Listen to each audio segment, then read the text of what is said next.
Estamos en la dirección del Patrimonio Histórico y Cultural de la ciudad de Puerto Iguazú y con su primer directora, una mujer que tiene mucha historia, primero por ser hija de esta comunidad y por, bueno, haber desarrollado innumerables tareas, desde ser educadora, escritora, historiadora.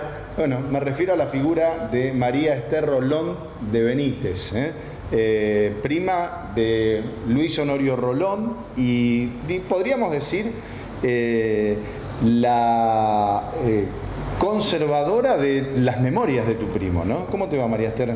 Sí, todo muy bien, gracias por esta convocatoria. Muy contenta de poder estar contigo conversando en este momento. Bueno, vamos a hablar un poquitito de esta dirección de Patrimonio Histórico y Cultural. ¿Cuáles fueron los objetivos? ¿Fue una idea tuya? ¿Fue una idea del intendente? Era algo necesario, ¿no? Porque esto es revisar toda la historia de Iguazú y, bueno, también poner en valor todo lo que somos, ¿no? Exactamente.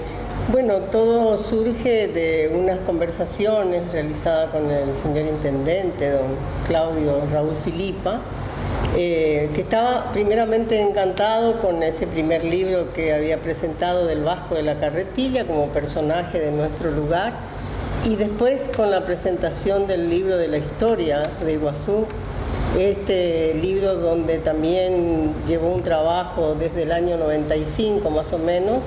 Después del fallecimiento de Luis Honorio es que comienzo yo a tratar de sacar este libro, y de acuerdo a muchos estudios y documentaciones que él mismo había proveído a la biblioteca del Museo Mororé. Y a partir de ahí es que el señor intendente me convoca, lo conversamos. Yo pedí un equipo técnico para que esto termine en un museo y con un también licenciado en historia y una museógrafa. Que todo esto concedido, comenzamos a trabajar. Se presentó el mismo día de la inauguración de esta dirección nueva de Patrimonio Histórico y Cultural, también se presentó el libro. Lo recuerdo, sí. Sí. Recuerdo una linda ceremonia porque hubo mucha gente también, ¿no? Sí, sí, muchos pioneros, mucha gente de Iguazú, y hubo invitados también de afuera. Estuvo la embajadora cultural que tiene la provincia de Misiones ahora, Miuki Madeleine, y estuvieron otras turistas, por ejemplo, porque habíamos invitado a la gente también de los hoteles y mandamos esas propagandas de manera tal que también tuvimos gente de afuera, de Mar del Plata, de Buenos Aires, gente que estaban de paso y quedaron acá, y bueno, también con ellos conversamos y fue una hermosa ceremonia. Yo estoy tremendamente agradecida porque la verdad que lograr llegar a que se preocupen las autoridades también por nuestra historia. ¿No? Porque no es el primer intento. Ya tuvimos la Casa del Pionero, donde hubo un intento de poner en valor fotografías, bueno, distintas cosas que hacían a la vida de nuestra comunidad y que, bueno, no dieron los resultados necesarios. Pero creo que insistís en esto porque es el legado que le querés dejar a tus hijos, a tus nietos y a la comunidad. Tal cual. Acá yo creo que teníamos que seguir esa línea de que cada vez más pensemos en nuestra identidad, en esas raíces necesarias. Y siempre decía que la gente por ahí no quiere mucho al pueblo porque no lo conoce, porque no sabe de dónde viene. Bueno, entonces era por eso también tanta insistencia en tratar de sacar este libro lo antes posible. Claro. Uno también va peinando canas, y tenemos que dejar a las nuevas generaciones por lo menos de dónde salió Iguazú, de dónde vino, hacia dónde queremos ir. Sí, pero igual vos aparte proponés una revisión histórica porque se habla de un Iguazú de 100 años y vos hablás de un Iguazú de mucho más de 100 años, sí, ¿no?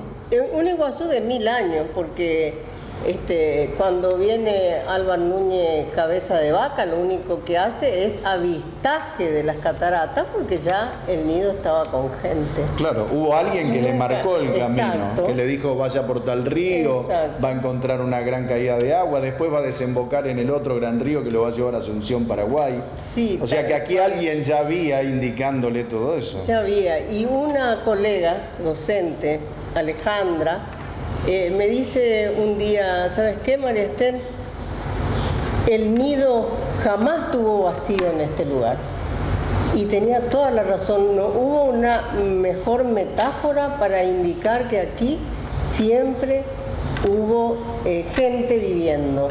Así sean los aborígenes, como después vienen entonces las reducciones jesuíticas con los jesuitas, y que estuvieron en esta zona. También estuvieron acá. Ahora, estuvieron en la zona de cerca de las grandes caídas de agua y donde se unen los dos grandes ríos en un libro que escribe tu primo. Sí, sí. Pero en realidad estaban del lado de Argentina o del lado de Brasil.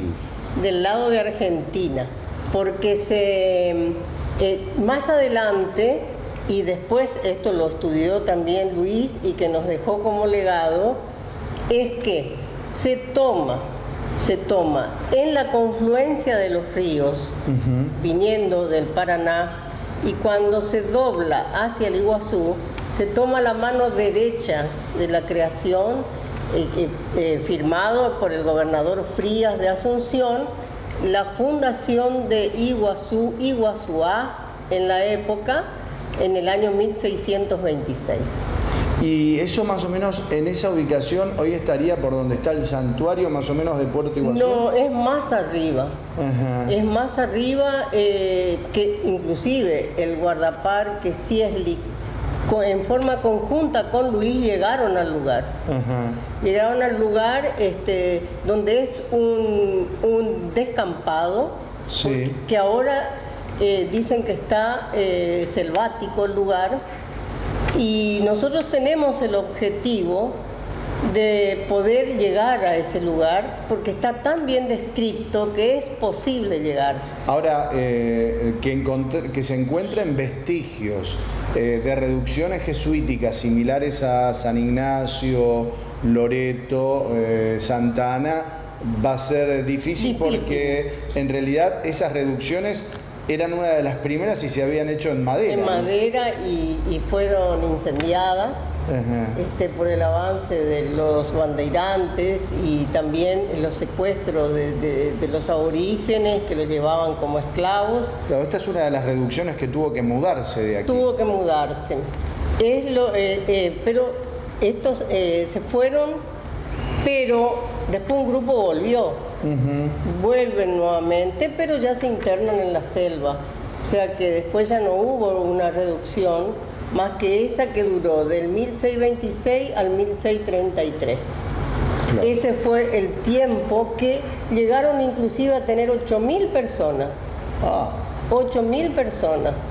Por eso es que nosotros tenemos que mirar eso también, de que tenemos mucho más años históricos, vamos a decir. Políticamente se eligió una fecha, que fue el 10 de septiembre de 1901, teniendo en cuenta la llegada de Jordán Hummel y el barco turístico, ¿no? Y Victoria Aguirre. Claro. Pero antes de Victoria Aguirre tuvimos otro benefactor que también insiste en Mónaca, el periodista misionero también, que estuvo mucho en Iguazú, que conformó un grupo con Luis Rolón. Es más, está casado con una hija de familia que vive aquí hace muchos años. Sí, Calvo. Calvo, sí. Estuvo él hace poco porque hicimos una entrevista con toda la familia. Pero Pedro Núñez. Pedro Núñez fue de Núñez y Gibaja, fue un personaje que también aportó para la apertura de la picada, que después se llamó Aguirre, la picada Aguirre. Y él aportó mucho más dinero que el de la misma Victoria. Que la misma Victoria. Y Él insiste cada vez que alguien quiere hablar de la historia de Iguazú, Mónaca insiste que debemos los iguazuenses poner una calle Pedro Núñez, porque se merece y porque la historia así lo indica. Entonces ese es otro de los objetivos que nosotros tenemos, de revisar las nomenclaturas de las calles de Iguazú, porque sabemos que hay calles que están repetidas, que hay otras que... es un objetivo fuerte que también tenemos que tratar. Nosotros estamos 4 meses ahora acá, claro. Hace 4 meses. Y nos atropellamos queriendo hacer la mayor cantidad de cosas posibles. También salimos al trote, digamos, a buscar todas las historias familiares, que es lo que nos apura. Hace 2 días estuvimos con una señora que cumple 100 años ahora en febrero. Ajá. Y con muchísimas anécdotas que uno se emociona bastante, que por un lado estamos contentas de poder recuperar y por otro lado también nos sentimos muy emocionados de poder lograr esos objetivos tan rápido que lo habíamos puesto al principio como una misión que debemos cumplir. Y la otra cosa que le pusimos a este, que ya no es un proyecto, sino que está funcionando, y muchas gracias por la mano que nos están dando las familias, porque aceptan esas entrevistas, de tener esto lo antes posible, de que esto termine también pronto en ese museo de la ciudad que queremos. Uh-huh. Y la gente también está haciendo las donaciones, que no insistimos tanto porque necesitamos un espacio más grande para ir almacenando. Hay objetos que necesitan cuidado y que en este momento nosotros con este espacio reducido lo único que podemos hacer es cada mes o cada 2 meses poner las exposiciones para ir mostrando la parte cultural de nuestra ciudad. Uh-huh. Por eso en este momento está esta exposición que pusimos en la Navidad, pero con un pesebre que tiene que ver con lo nuestro, con el mensú, con la india guaraní, con el mate, o sea, todo lo nuestro está representado en este pesebre y con las obras. Claro, con nuestros animales de la selva, Los ¿no? animales de la selva y las obras realizadas por el querido don Rodolfo Ayllón, uh-huh, vecino nuestro, que yo lo escuchaba todos los días, el golpecito cuando trabajaba sus obras, que llamaba a ir a mirarlo. Claro, porque en diagonal a tu casa vivía. Sí, sí. Donde estaba el primer museo. 3 pasitos y donde estaba el primer museo. Claro. Sí, ahí sobre Avenida San Martín, entre Casa Paraguay y Félix Azara. Y Félix Azara, así es. Así era la casa de los Ayllón y... Claro, ¿cómo en tu memoria están todos esos cuadros fotográficos? Me imagino esa ansiedad que tenés vos de transmitir, se lo transmitís a tus nietos porque te acompañan en las presentaciones de tus libros, sí, a tu esposo, a Pedro. En esta etapa de la vida, porque nos podríamos quedar hablando todo el tiempo, pero tenemos que ir cerrando esta entrevista. ¿Vos creés que esto prendió porque la comunidad entendió de que es bueno la revisión histórica y hay una generación que lo entiende y que no se avergüenza de lo que hemos pasado, sino que dice, bueno, pongamos en valor todo lo que han hecho esta gente que cuando vino a poblar esta zona sufrió bastante, ¿no? Sí, pero no fue un sufrimiento por lo que vemos en las uh-huh, entrevistas, que la pasaron mal, sin calle, sin agua, sin luz.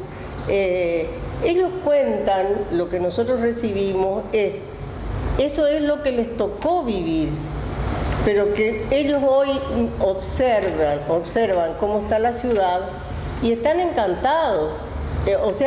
Nunca están enojados por lo que vivieron antes, sino al contrario, se sienten orgullosos de haber elegido este lugar para vivir, porque en general tenemos extranjeros, gente de Paraguay, gente de Brasil, que vamos entrevistando. Allá los abuelos fueron paraguayos, o ahora la mamá, que tenemos gente de esta edad que estamos entrevistando, de 80, de 96 años, que nos apuramos más a atender a este tipo de gente y que nos cuentan cómo abrieron Villa Alta, cómo fue el puente, el arroyo, de donde está en este momento, viven ahí cerca, donde antes iban a lavar la ropa en el arroyo, claro. Y ahora tienen el asfalto enfrente de la casa. Entonces siempre están muy agradecidos con Iguazú y de que sus padres hayan elegido este lugar para vivir. Y con todos sus hijos y sus nietos, cada vez que vamos a una entrevista ellos llaman a todos y están todos ahí acompañándolos. Así que estamos muy contentos con este trabajo y esperemos que la comunidad también nos siga apoyando como para que lo antes posible podamos llegar a todas las familias. Hacemos casi 3 a 4 entrevistas por semana. Claro. Y cada entrevista, algunas van 40 minutos, pero hay otras que van 2 horas. Porque hay mucho para conversar. Para recopilar. Sí, para recopilar. Y bueno, después nosotros traemos esas entrevistas grabadas, se desgraba, se escribe, y ahí vamos dejando los archivos de diferentes maneras. Igual con las fotos que nos van trayendo, que ya escaneamos, las devolvemos, y con esas fotos, en cada foto se pone la historia también. Entonces las próximas generaciones tienen todo acá. Claro. Busco la historia y voy a la Dirección de Patrimonio y ahí la tengo. Entonces a las generaciones futuras esperemos que valoren muchísimo más todos los que pasaron, aquellos que comenzaron aquí en nuestra tierra. Bueno, gracias María Esther por recibirnos. No, a vos, gracias. Bueno, espero que les haya gustado hacer una revisión así rapidita, no sé cuánto tiempo llevó, pero es muy interesante de escuchar, y máxima teniendo en cuenta lo que había dicho ella, que quizás mucha gente desconocía, ¿no? Que Iguazú tuvo su reducción jesuítica, que está el lugar determinado, que bueno, se lo va a tratar de identificar, pero hay muchos trabajos más. Y quizás vos sos hijo de pionero, o tu abuelo, o tenés alguna foto que de repente no sabés de quién es. La podés acercar acá a la Dirección de Patrimonio Cultural, que con el conocimiento de María Esther y de mucha gente que es pionera de aquí en Puerto Iguazú se puede identificar y puede ser muy útil para la historia viva de Iguazú.